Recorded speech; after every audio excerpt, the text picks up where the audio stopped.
Well, hello and welcome to this video podcast regarding something that's just been breaking in the news. If UFO researchers or enthusiasts have been out of the country for a while or living under a stone, then you'll have missed out that just at the beginning of August, some rather fantastic news broke regarding a case that we've all known of for the last 32 years. We are talking, of course, about the Calvine UFO incident, Pitlochry up in Scotland. A photograph that never was, as many people said, that had been spirited away by the men in black, if you like, for many, many years. Some people said it existed, others people doubted it, but lo and behold, through some fantastic journalistic research, UFO research, and real commitment by Dr. David Clarke and the disclosure team at Sheffield Hallam University, they've finally come across the photograph. Wow, what an announcement and what a breakthrough. This could indeed be the smoking gun and the UFO case of the century, if you like. Probably one of the best photographs that's ever been taken, because if we look at the actual comments made from the people, officials, etc., from the experts, that were just rumours at the time, we now know that these rumours were actually truths, and we've actually got the photograph to look at. Now, in this podcast, I don't want to take anything away from Dr. David Clarke and Vinny and the guys at the university and the disclosure team. They've done some absolutely fantastic work.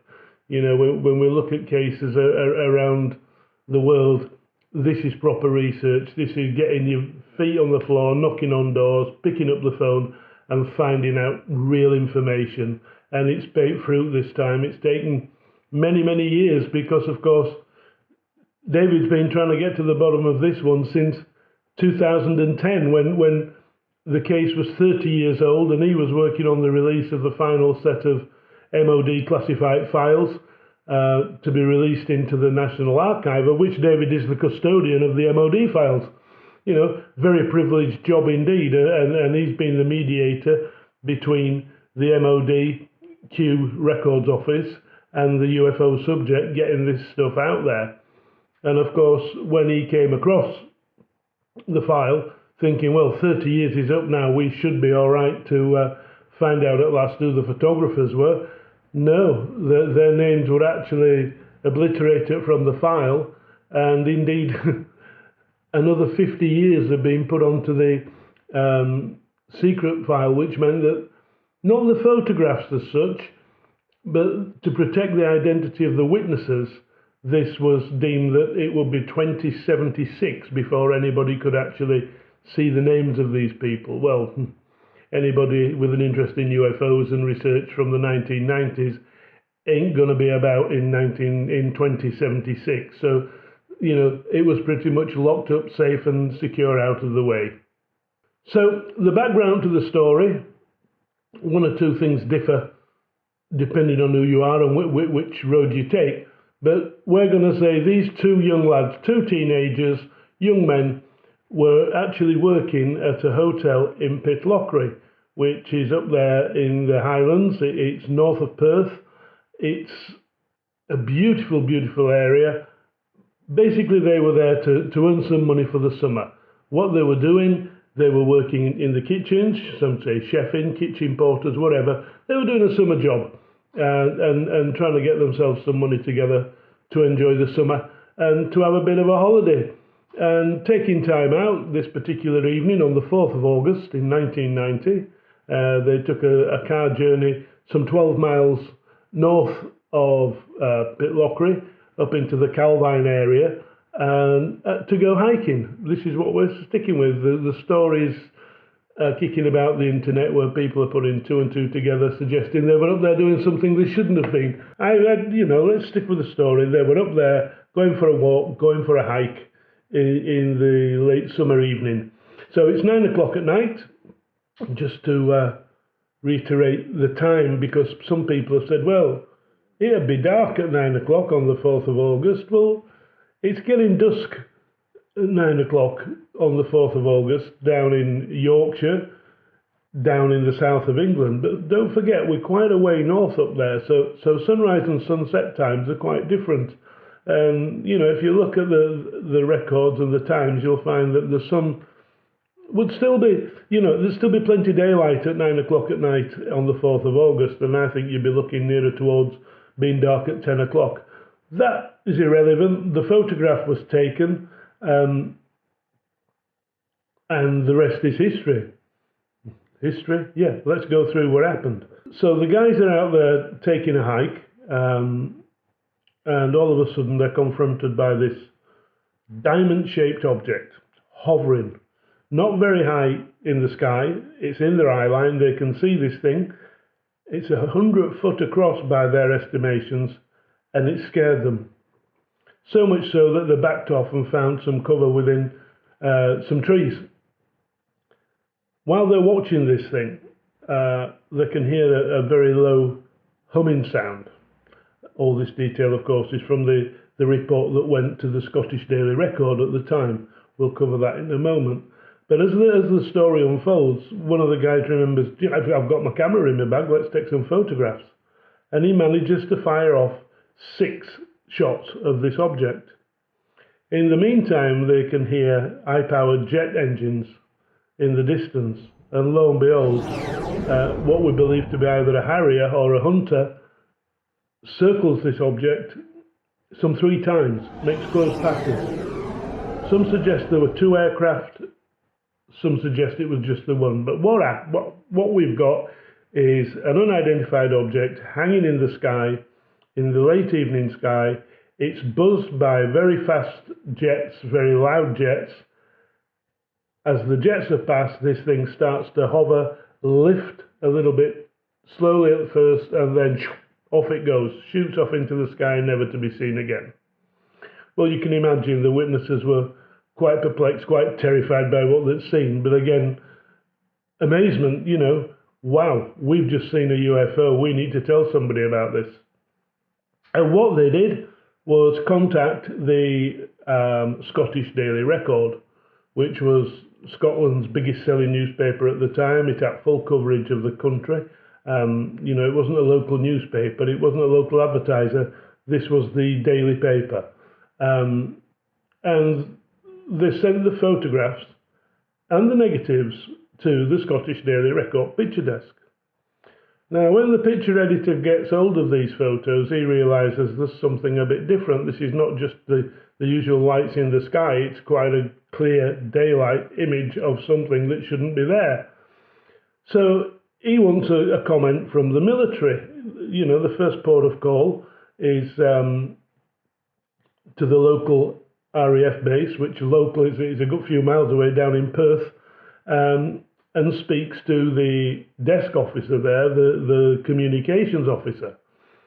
This turns out to be a gentleman who's going to play a big part in this story. His name's Craig Lindsay, and Craig's 83 years old now, but his part of the story is a major key into this, and it will unfold. But basically what happens is the picture editor says, look, we'd like a comment on these photographs. Can you give us something? So Craig being Craig, well, I haven't seen the images. I can't comment on something I don't know. Can you send me something? Yes, of course we can. And they sent him what they claim to be the best of the 6 photographs. They sent him a print of the best of the 6 photographs. So much so that he got it the next day by motorcycle courier. It came through very quick. They wanted to make sure he got it. They wanted the story. When Craig sees this photograph, straight away he thinks, this is interesting. This is not something I'm aware of. This is not something we're flying. I think I need to take advice from down south, from the big boys down in London. So picking up the phone and talking to his companions, his colleagues down in London, they say, well, can you get us a copy of it down here? Let's have a look. If you're so sure this is something unusual, then we'd like to see it. So thinking on his feet, Craig takes the photograph and puts it through the photocopier, not wanting to damage the actual print because, this is pristine, this is a good quality print. Takes the paper copy and faxes that through the, remember fax machines, folks? Some of the younger ones won't, but we used to live and die with the fax machine. The fax machine sends the copy down to London, but of course there's a lot of degradation going through the photocopy process. We're talking 32 years ago, and then going through a fax machine, which is literally black and white dots. So what we've got is a silhouette image of the diamond-shaped object and the aircraft that was apparently following it or circling it. This goes down to London straight away. Craig's people in London are back on the phone. We need the negatives. This is something special. Let's just get it all together. Can you speak to the picture desk again and get these things sent down to London? So Craig thinks, well, they want the exclusive story. Are they going to release these pictures? I don't know, but we'll ask. And sure enough, the Scottish Daily Record were very open and said, look, yep, we understand this is a good case. It's a big case. We want to run the exclusive. We want to get the details right. So Julie sent the negatives and the copies of the prints that they had down to London for assessment. Now, these photographs went through all kinds of testing, we're told, through JARIC and the interpretation teams within the RAF and with the MOD. Now, something that's come to light during my little bit of research into this, let's remember this, 4th of August 1990 is when the object was seen.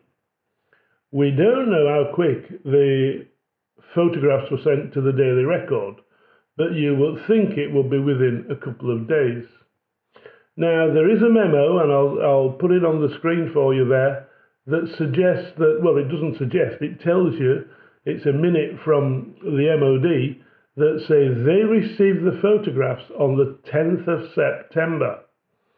So some 5 weeks had passed before the MOD even looked at the photographs, according to the official logs.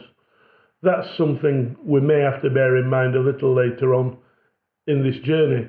But sure enough, they've had a look at it. The next thing Craig knows is getting a phone call from London, literally saying, forget about this, we're not going any further, you don't need to comment on it, the paper's not running the story, and we'd like you to forget about it, don't talk about it.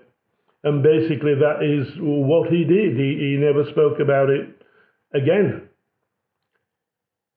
The story unfolds now, though, that while Dr. David Clarke was going through the documentation down at Kew and going through the UFO files, he'd come across another case in the similar area in that time frame that was allegedly reported to the MOD. So, thinking on his feet, he looks for contact names on this particular document, which shows the name of Craig Lindsay as press officer at the RAF Betrevy Castle, which is no longer an RAF base, but it's still there. Thinking on his feet, I wonder if this is the guy who actually dealt with the Scottish Daily Record at the time, in 1990, when these photographs were asked for an opinion from the military.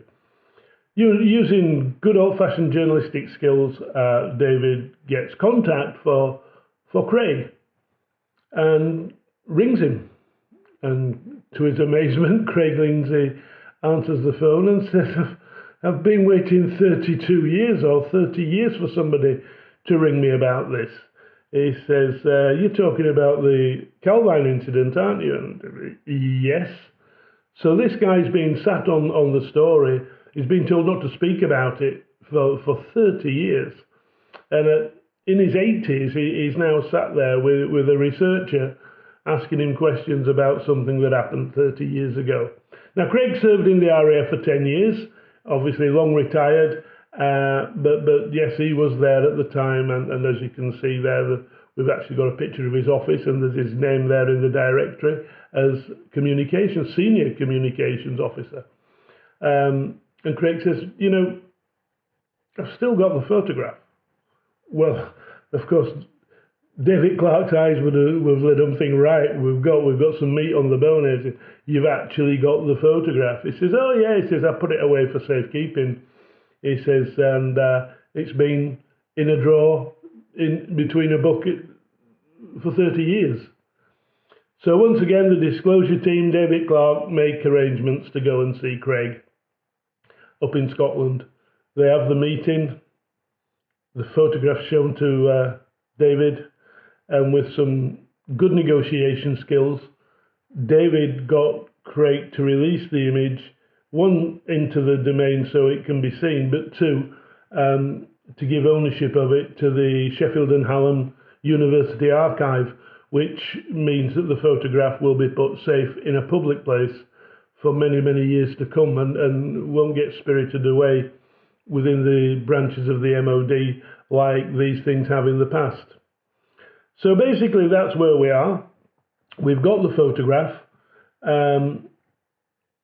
What's it a photograph of? Well, according to Nick Pope and according to David Clark, there was quite a diplomatic row broke out back in 1990 when this photograph appeared with the MOD. They were asking the Americans if they were flying new technology. The Americans were saying, no, it's yours. No, it's not ours. It's nothing we've seen. Then whose is it? So there was a bit of a hoo-ha, which may be why the story in the newspaper didn't actually happen.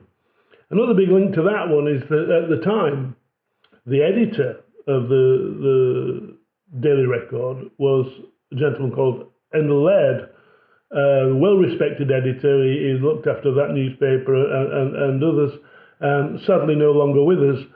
But one strange thing about this, or one unique thing about it, we've all heard of D-notices. Well, Endel Laird, at the same time as he was the editor of the Daily Record, he was on the D-notice committee, which is a committee of senior newspaper editors who literally make decisions on things that can and can't be, which we don't see much of these days. But you can see where we're coming from. And if Endel Laird, being the editor at the time and obviously aware of this story that was going to be done as a world exclusive, may have been persuaded to keep it quiet for some time due to the impact on the political situation. Because let's remember, 2 or 3 days before the 4th of August, Iraq invaded Kuwait, and there was, serious trouble going on within the world at the time. So again, that's where we are with the background. Now then, 1 or 2 little things to bring up. We're going to bring Nick Pope into this because Nick's come under some cosh recently on the internet, on the blogs, on the chats, and rightly so. Nick seems to be loved in the United States as a commentator, as a presenter, not so much over here nowadays because, well, again, good researchers, David Clark, one of them, Philip Mantle, another one, they're putting doubt onto what a lot of Nick has claimed his job and entitlement was during his time at the MOD UFO desk, the desk that never really existed. Some people suggest he was nothing more than a clerk. We certainly know he didn't run the desk. We've seen documentation about that. He wasn't a manager. He wasn't running a project for the government. Anything that was deemed at all interesting went straight up to another department, DS55, I think, or DI55, and never touched the sides of Nick's desk. But one thing Nick has always said and featured in his book in 1996, was it Open Skies, Closed Minds, that when he started at the MOD's UFO desk, think on Nick's a civil servant, he'd worked for the MOD for some time, move on in big organisations, she changed jobs, she changed roles, and he took this post up, which was a 3-year post, working for the Secretariat. He says, and has always said, that when he took office, on the wall was this poster, 3 foot by 2 foot, showing this triangular diamond-shaped object with an aircraft on its tail, known to be filmed somewhere up in the north of Scotland. Okay. Well, recently Nick's passed comment again on the thing and saying, look, I've seen these photographs. We've got a headline from the newspaper. I've seen the photos, not photograph. I've seen the photos of this UFO, and it left me shell-shocked. That's a direct quote from Nick Pope. Another direct quote from Nick Pope is that the poster I've seen a 3 foot by 2 foot image of this in full glorious colour. Okay, Nick.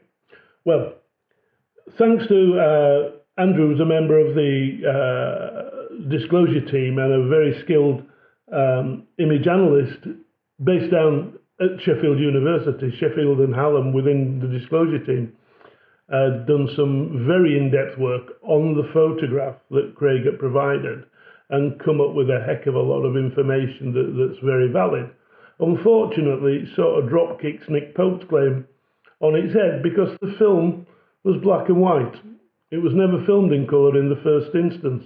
Now you can see a little bit of a brown orangey tone to the photograph. This is because at the time, the print, this may have been the fact that they only had colour paper in stock at the newspaper when they rushed the print off to Craig, but it's actually been processed onto colour paper, which gives it a tint. Doesn't give it colour, it's just like a little bit like an old sepia tone photograph. They're brown and white as opposed to black and white, which in itself is a bit of a shame really, because the original quality of a black and white photograph is usually far better than colour. The resolution's normally much deeper. But, Nick is being blamed recently for embellishing his claims and exaggerating what he actually did at the MOD. Now, within days of the photograph being found, he's making cock-ups again in what he's saying. He's telling people that he's seen the full colour photographs, blah, blah, blah. Well, no, he hadn't, because it was black and white. And he's also, in this, on a tweet that was done, in August after the release of the photographs, I cannot deny or admit that this is the photograph that I saw on the wall of the office. Right, okay. So we need to do a little bit of comparison work here, and that's what I've done personally, just to satisfy myself that what we're looking at is something genuine. Right, so where to start? Craig, as we know, photocopied the original photograph to send it down to the people in London. This is the photocopy that I believe that's been hanging around the MOD files for the last 30 years.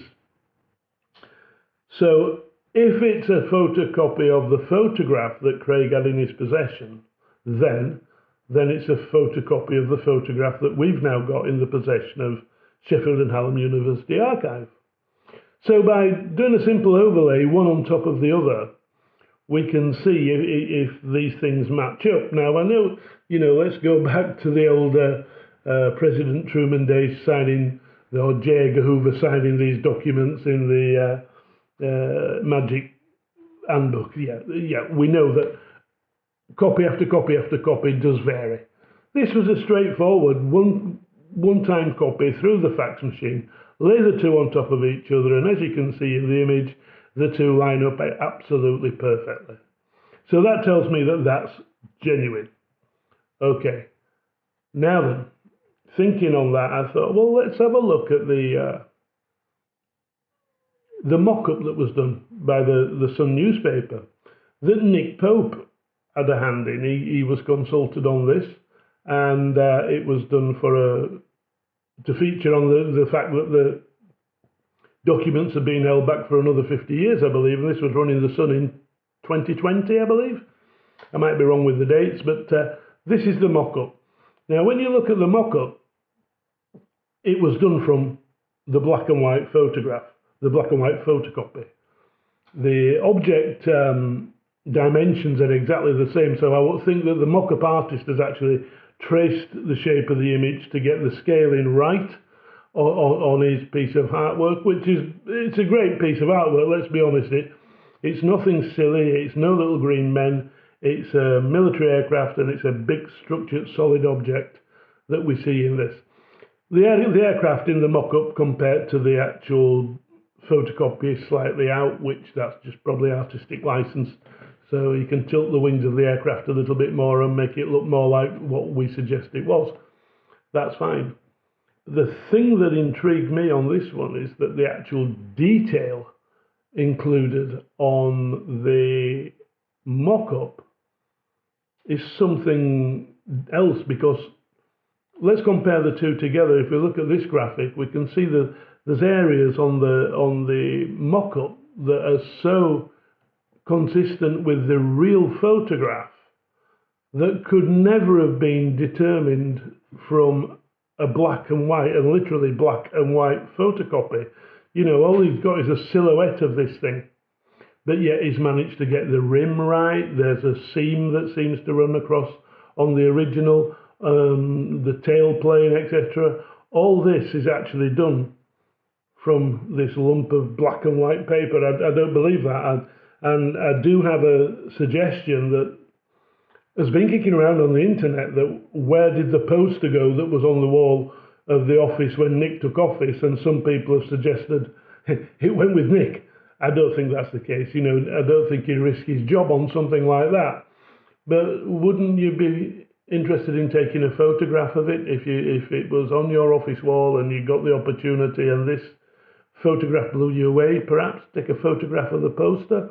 Or indeed, did Nick have a copy of the actual one of the 6 photographs that were available at the time that the MOD claimed they sent back to the newspaper?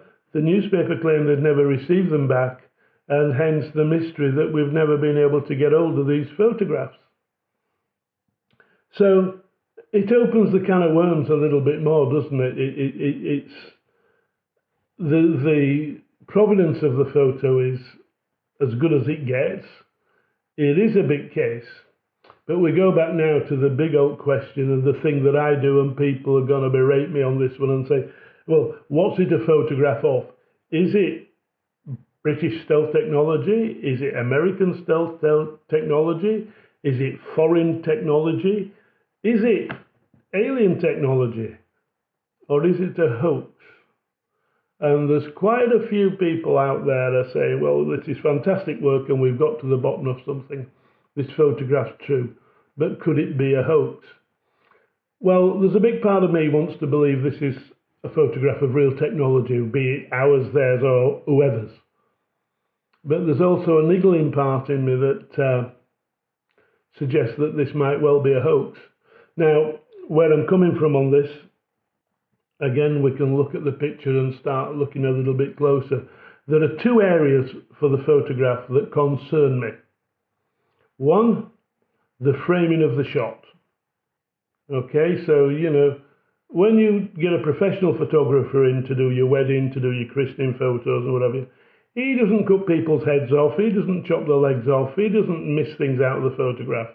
He frames it up and thinks about it and composes the image.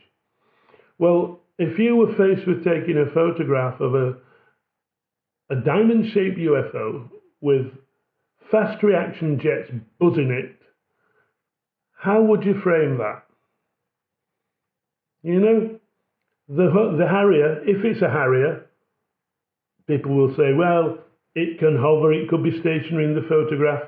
Well, listen, if a Harrier takes off in jump jet mode, it uses most of its fuel just getting up in the air. So the putting it into a hover position, each fuel, like, you know, nothing else, like a 3.3 litre Capri user, it will drink fuel in minutes, it will empty its tanks. So we can surmise the aircraft isn't hovering. So it's a military jet. These things have got a short wingspan. These things don't fly slowly. Okay, these things, you think it'd have to be traveling at least 200, 250 knots, nearer 400 knots. If it was on a fast reaction alert call out, it could be doing 500, 600 knots as it's approached this unknown object in the sky. Why is that important? Well, I can't see any motion blur in this photograph. Now then, it's filmed at night. We know the film stock's ISO 100, which is a slow black and white film. It needs a lot of light to get a clear, crisp image. So if it's an automatic camera, but it's a 35mm negative, so it's going to be a pretty decent camera back in 1990. If it's automatic, its shutter speed will be regulated by the light that's coming through. It'd have to open its f-stops wide. You're going to see grain on that film stock, whatever the light, but it'd have to be dropping itself down to a 60th, a 30th of a second to take the photograph without flash. It'd be asking you for the flash on in those lighting conditions, which have been absolutely useless for the subject matter you're photographing. But you would have to see motion blur. Not necessarily from the object, because we're told it's hovering, that's fine. But the aircraft, I'd love to see the other 5 photographs and see what else we've got within that motion blur that should be there in my mind. So, composition, too good to be true? Maybe. The fact that we don't see any motion blur suggests it was a staged photograph. Models, whatever. You know, if you were going to make a model of a flying saucer and take a photograph in some remote area in the Highlands of Scotland, then somewhere like Calvine at 9 o'clock at night on the 4th of August 1990 would be a pretty good place to do that. Anyway, the case is open. Whatever, the work done by Dr. David Clarke is immense. The disclosure team, well done, a big well done for me. This is what UFO research is all about. It's not about finding footprints of little green men. It's about chasing the meat on the bone and getting it down to the quick. And the closer we are to the end result, with this one we've just moved up tenfold. By getting hold of the photograph, we know the story's true. Let's just recap on the fact that Jarek, the photo interpretation people, the photo analyst at Sheffield University, are all pretty convinced this is a genuine photograph. I'm just throwing fat on the fire with suggesting why I think it might be a hoax. But after 30 years, 32 years in fact, why don't these guys come forward? You know, if they fooled the world, come forward. Tell us about it. Ray Santilli didn't do a bad job on that, and it took, you know, Philip Mantle several years to get to the bottom of that one. They weren't shy at the time. They'd gone to the Scottish Daily Record, who'd arranged an exclusive story. And that exclusive story, believe you me, at that time, in 1990, would have gone around the world. There would have been newspapers and news crews knocking on these guys' doors for interviews. And you know what? They'd have made themselves a few bob out of it as well. Leave that one with you. Thanks for watching. See you next time.